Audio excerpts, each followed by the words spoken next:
কি আর ছক্কা মারবা না? এত তাড়াতাড়ি দম ফুরিয়ে গেল? আসছে আমাকে ছক্কা মারতে। হ্যাঁ দর্শক, বলছিলাম কাগিসো রাবাদা এবং ইব্রাহিম জাদরানের সেই হাই ভোল্টেজ মুহূর্তের কথা। আফগানিস্তান ইনিংসের 10ম ওভারের 3য় বলের ঘটনা ছিল সেটি। কাগিসো রাবাদার করা ডেলিভারিটি আফগানিস্তান ওপেনার ইব্রাহিম জাদরান লঙ্গনের উপর দিয়ে সরাসরি বিশাল একটি ছক্কা হাঁকান।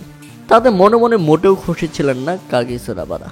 আর ছক্কা হাঁকানোর পর যেন মোমেন্টাম ফিরে পেয়েছিল আফগানিস্তান, কিন্তু না, পরের বলেই দৃশ্যপট একেবারে বদলে গেল। রাবাদা দারুণ বোলিং করলেন, গুড লাইন ডেলিভারি এবং বোল্ড মিডল স্টাম্পটা রীতিমতো উপড়ে ফেলে দিলেন তিনি। অর্থাৎ ছক্কা হাঁকানোর জবাবটা কাগিসো রাবাদা দিয়ে দিলেন রীতিমতো বল হাতে, বোল্ড করে দিয়ে মিডল স্টাম্প উপড়ে ফেলে দিয়ে। এর চেয়ে বড় জবাব আর কিভাবে দিতে পারেন একজন বোলার, সেটা হয়তোবা আমার জানা নেই। আর বোল্ড করে দিয়েই কাগিসো রাবাদা তেরে যান ইব্রাহিম জাদরানের দিকে এবং তাকে গিয়ে বলেন, কি আর ছক্কা মারবা না? এত তাড়াতাড়ি দম ফুরিয়ে গেল? তার স্লেজিং স্টাম্প মাইক্রোফোনে স্পষ্ট শোনা যাচ্ছিল। প্রিয় দর্শক, কাগিসো রাবাদা এবং ইব্রাহিম জাদরানের এই মুহূর্তটি আপনাদের কাছে কেমন লেগেছিল তা অবশ্যই আমাদের কমেন্ট করে জানাবেন। বলতেই হবে কাগিসো রাবাদা সত্যি দারুণ বলার।